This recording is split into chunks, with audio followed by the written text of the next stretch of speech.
అంటే పవన్ కళ్యాణ్ గారు ఎన్నికల ముందు ఇచ్చిన హామీలు ఇప్పుడు అధికారం వచ్చిన తర్వాత ఏమాత్రం అమలు చేశారంటారు? సార్ స్టెప్ బై స్టెప్ అమలు చేస్తారు సార్. ఆయన పరిధి అటవీ శాఖ, పంచాయతీ శాఖ, పర్యావరణ శాఖ ఇలా ఉన్నాయి కదా. సో ఎవరి పరిధిలో వారు, అంటే హోమ్ మినిస్టర్ లాగా మీరు అంటే కొన్ని కేసులు, కీలకమైన కేసులు మీరు కూడా చూస్తున్నారు. కానీ అది హోమ్ మినిస్టర్ గారు ఇంప్లిమెంట్ చేయాలి, కొన్ని చీఫ్ మినిస్టర్ గారు ఇంప్లిమెంట్ చేయాలి, కొన్ని విద్యాశాఖలో మలుపులు లోకేష్ గారు ఇంప్లిమెంట్ చేయాలి. ఎవరి శాఖలో వారు పని చేసుకుంటూ వస్తున్నారు. బట్ సొంతగా పార్టీ మనము విన్ అయ్యి మనమే ఒక క్యాడర్లో ఉండుంటే మన బాధ్యతలు చాలా ఉండుండే. సో ఇప్పుడు కూడా మనం ఇచ్చిన హామీల్ని మనం ముఖ్యమంత్రి గారి దృష్టిలో పెట్టినాం, చాలా వరకు మనం నెరవేర్చుకుంటూ వస్తున్నాం. సో ఏదైతే కూటమి హామీలు ఏదైతే సూపర్ హిట్, సూపర్ 6 లాగా అవన్నీ కూడా ఇంప్లిమెంట్ అయినాయి. స్త్రీ శక్తి పథకం కానీ, లేకపోతే 3 సిలిండర్లు కానీ, లేకపోతే స్టెప్ బై స్టెప్ అన్ని ఒకటి తర్వాత ఒకటి ఇంప్లిమెంట్ అవుతున్నాయి. పార్టీ అంటే ప్రభుత్వం లోటు బడ్జెట్లో ఉన్నప్పటికీ పార్టీ వాటిని దిశానిర్దేశం చేసుకుంటూ ప్రజలకు ఇచ్చిన హామీలు కాపాడుకుంటూ వారి నమ్మకాన్ని నిలబెట్టుకునే పరిస్థితిలో ఉన్నారు సార్. మేడం, ఏదైతే కూటమి చెప్తుందో సూపర్ 6 సూపర్ హిట్ అంటున్నారు. సూపర్ 6 సూపర్ హాంఫర్ట్ అని చెప్పి వైసీపీ చెప్పుద్ది. నిజంగా హాంఫర్టా హిట్ అంటారు? అది ఏదో హాంఫర్టో హిట్టో అసెంబ్లీకి వచ్చి చెప్పొచ్చు కదా సార్. మేము కూడా అదే కోరుకుంటున్నాం. ఇప్పుడు ప్రతిపక్షం కరెక్ట్గా క్వశ్చన్ చేస్తే అధికార పక్షం గట్టిగా పనిచేస్తుంది సార్. కరెక్ట్గా క్వశ్చన్ చేస్తే మీరు రండి, క్వశ్చన్ చేయండి. ఇప్పుడు పవన్ కళ్యాణ్ గారు అన్ని మంచిగా చేశారు, చంద్రబాబు గారు గొప్ప మేము చెప్పం, మీరు వచ్చి అడగండి, సబ్జెక్ట్ టు సబ్జెక్ట్ అడగండి. మీరు మొన్న మెడికల్ కాలేజీలు ప్రైవేటీకరణ గురించి మాట్లాడారు, PPE పద్ధతి. మన ఊర్లలో వేసే రోడ్లకి, నేషనల్ హైవేస్కి తేడా లేవండి. అక్కడ యాక్సిడెంట్లు అవ్వకుండా ఇక్కడ వేసిన 1 నెలకే 2 నెలలకే మళ్ళీ మరమ్మతులు చేసుకునే పరిస్థితి కదా. సో PPP పద్ధతి ద్వారా మంచి వైద్యం అందుతుంది, మంచి హాస్పిటలైజ్ నెలకొంటారు. గతంలో కూడా మీరు ఆ జీవోని జారీ చేసినారు. సో ఇవన్నీ గురించి మీరు అసెంబ్లీలో నిలదీయండి, ప్రస్తావించండి. మెడికల్ కాలేజీలు PPP మోడల్లో ఇస్తే రేపు పొద్దున్న పేదవాడికి వైద్య విద్య దూరం అవుద్ది, వైద్యం దూరం అవుద్ది అనేది వైసీపీ వాదన. సరే, ఇప్పుడు NRI హాస్పిటల్ ఉంది, మెడికల్ కాలేజీలు కొన్ని హాస్పిటల్స్ ఉన్నాయి.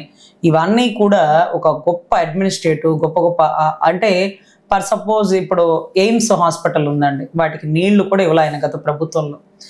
కొన్ని కాలేజెస్ కట్టినారు ఈయన. పులివెందుల్లో మీరు చూస్తే మెడికల్ కాలేజ్ అలా ఇలా ఆగే పరిస్థితే ఉంది వాస్తవం. కానీ దాంట్లో అడ్మినిస్ట్రేషన్ చేయడానికి మంచి ఫ్యాకల్టీ ఉండాలి.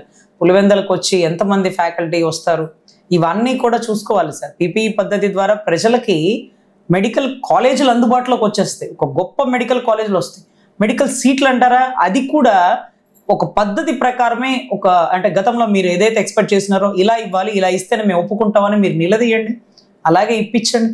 అంతేగాని మీరు మీ ఇంట్లో కూర్చొని 4 మైకులు పెట్టుకుని మాట్లాడితే ఎలా వస్తుంది? మీరు ప్రజలకు గొంతుగా వినిపించాలంటే రండి. దాంట్లో తప్పు ఒప్పులు వాళ్ళు అంటున్నారు, మేము గతంలోనే మీరే జీవో ఇచ్చినారు, మీరే సంతకం పెట్టించినారు, అది కాదండి, ఇలా అండి, అలాంటి అని మీరు చెప్పండి.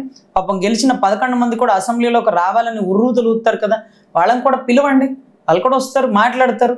So what ever it may be sir, ప్రభుత్వం బాగా పనిచేస్తుంది అనే దానికంటే ప్రతిపక్షం గట్టిగా ప్రశ్నించాలి అంటే అసెంబ్లీలో అడుగు పెట్టాలి. అంటే ప్రశ్నించే గురించి మీద అక్రమ కేసులు బనాయిస్తారని చెప్పి ఒక పక్క వైసీపీ చెప్పింది. ఎవరైతే ప్రభుత్వాలను వైఫల్యాలను ప్రశ్నిస్తే వారి మీద అక్రమ కేసులు బనాయిస్తున్నారు, లేనిపోయినటువంటి కేసులు పెడుతున్నారని చెప్పి అంటున్నారు. గంజాయి కేసులు ఇట్లాంటి కేసులు పెడుతున్నారని చెప్తారు. అవును సార్, కేసులు మీ గొంతుకుని ఆపగలవా? కమ్యూనిస్ట్ వాళ్ళు ఎలా ఉంటారు చూస్తారా మీరు? వాళ్ళు గెలవడం తెలిసిన, ఓటుకి డబ్బులు పంచడం తెలిసిన వాళ్ళు ఓటుకి నామినేషన్ వేస్తారు, వీధి తిరిగి ప్రచారం చేసుకుంటారు. సో ఇక్కడ కేసులు మిమ్మల్ని ఆపుతాయా?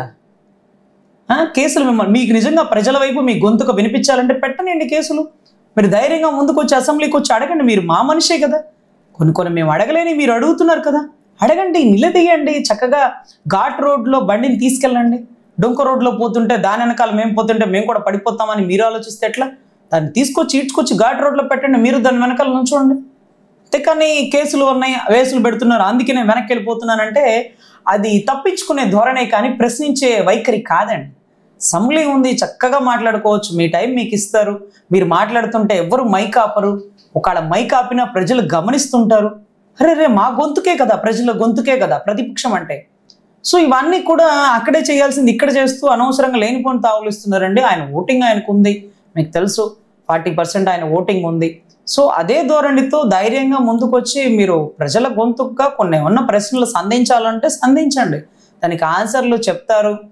లేకపోతే చెప్పలేకపోతే తడబడతారు, అప్పుడు తెలుస్తుంది కదా ఎవరు ప్లస్ ఎవరు మైనస్ అని. మీరు ఎక్కడో అడవిలో చిక్కడో అండి, కాకులు దూరని కారడవి, చీమలు దూరని చీట్టడవి అని మాట్లాడితే అవుతుందా చెప్పండి? సో ఖచ్చితంగా మీ గొంతుకు అసెంబ్లీలో వినపడాలని మేము కోరుకుంటున్నాం. మేడం, ఎన్నికల ముందు నా కూతురు కేసు విషయంలో ఒక అస్త్రంగా వాడుకొని ఈ రోజు అధికారం చేపట్టి కనీసం అపాయింట్మెంట్ ఇచ్చిన పరిస్థితి లేదు, నా కేసుని పట్టించుకోవట్లేదని చెప్పి సుగాలి ప్రీతి తల్లి పార్వతి ఆరోపిస్తుంది. నిజంగా ఆ కేసుకు సంబంధించి ఆవిడ చేసిన వ్యాఖ్య మీద ఎలా స్పందిస్తారు Janasena party? Yes sir, thank you sir. ఆ కేసులో చాలా కీలకఘట్టం ఏంటంటే ఆవిడ పాప నాతోనే మాట్లాడారు. నేను నంజాల ఒక కేసు పని మీద వెళ్ళాను సార్. ఆ కేసు ఏంటంటే అది కూడా చెప్పాలి. నంజాల ఎస్పీ గారు, ఇప్పుడు ప్రెసెంట్ ఉన్న ఎస్పీ గారు, అనంతపురానికి సంబంధించిన ఒక మర్డర్ కేసు, యాక్సిడెంట్ కేసు అనమాట. యాక్సిడెంట్ కేసులో ఆయన కారులో ఉన్నారు, డ్రైవర్ ఉన్నాడు, ఒక బైక్ మీద హెల్మెట్ పెట్టుకున్న వ్యక్తి ఆ కారుని ఢీకొన్నారు. ఆ కారు బైక్ మొత్తం నుజ్జు అయిపోయి లోపల ఉన్న వ్యక్తులకి చిన్న గీత కూడా తగలకుండా ఆ బిడ్డ స్పాట్లో చనిపోయాడు.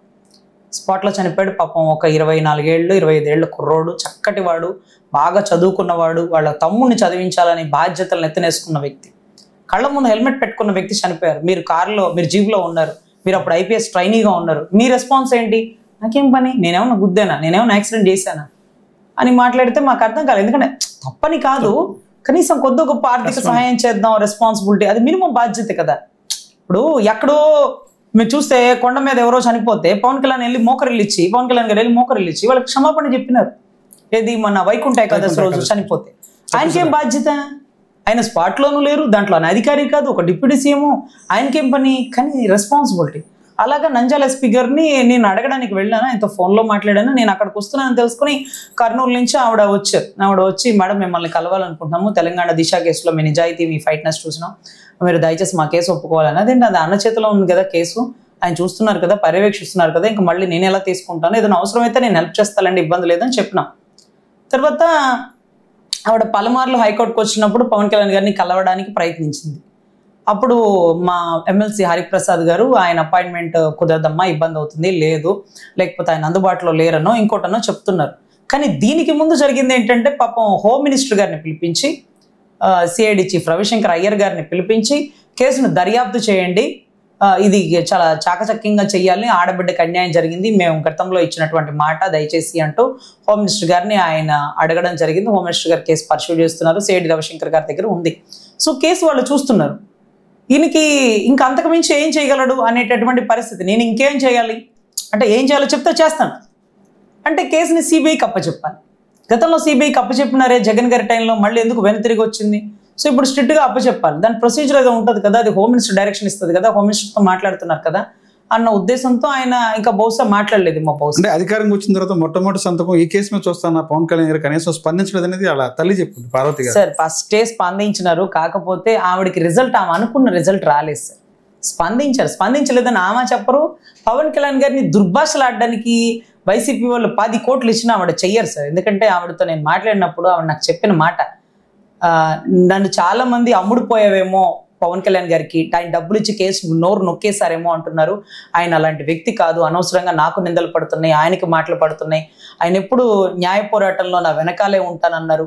సో ఆయనకి మాట వస్తుంది, అందుకనే నేను వైసీపీ వారు లేకపోతే ఇంకొకరు మీడియా ఛానల్స్ వచ్చినా నేను వాయిస్ ఇవ్వట్లేదు, రజనీ గారు నాకు న్యాయం చేయండి అంటూ నా దగ్గరకు వచ్చినటువంటి పరిస్థితి అండి. సో ఆ మూమెంట్ అలాంటిదండి. సో ఆయన చేయగలిగినంత వరకు న్యాయం చేస్తున్నారు. ఏదైనా చెయ్యాలన్నా ధైర్యంగా అది ఆయన మాత్రమే చేయగలరు, ఆ తల్లికి కూడా తెలుసు. ఇప్పుడైనా సిబిఐకి అప్పచెప్పారు. ఆ సిబిఐకి అప్పచెప్పింది మళ్ళీ వెనక్కి రాకుండా పూర్తి పర్యవేక్షణలో ఢిల్లీలో ఆయన వంతు పాత్రగా, ఆయన వంతు బాధ్యతగా అక్కడ అధికారులకు కూడా చెప్పి ఉన్నారు, తల్లి మీరు 4 మాటలన్నా, మీరు బాధలో అన్నారు, తల్లి బిడ్డ చనిపోయిన బాధలో తల్లి ఏది మాట్లాడినా మీకు తెలుసు. గాంధారి శకుని పాచికల వల్లే కౌరవులందరినీ కోల్పోయినా సరే కృష్ణుడికి నీలాపనిందల్లాగా కృష్ణుడిని నిందించింది, శాపనార్థాలు పెట్టింది, అయినా సరే ఓర్పుగా ఉన్నాడు కృష్ణుడు. అలాంటి వ్యక్తి నా అన్నాన్ని భావిస్తున్నా, మీరు 4 మాటలన్నా అది కోపంలో అనింది కాదు, ఒక బాధలో వచ్చింది. మీకు న్యాయం కోసం పోరాడే ధోరణితో మీరు పడుతున్న పాటలవి. ఎనీవే మీకు న్యాయం దొరకాలి, న్యాయం జరగాలి, అది మా అన్న ద్వారా ఖచ్చితంగా జరుగుతుంది, చేయగలరని నేను నమ్ముతున్నాను.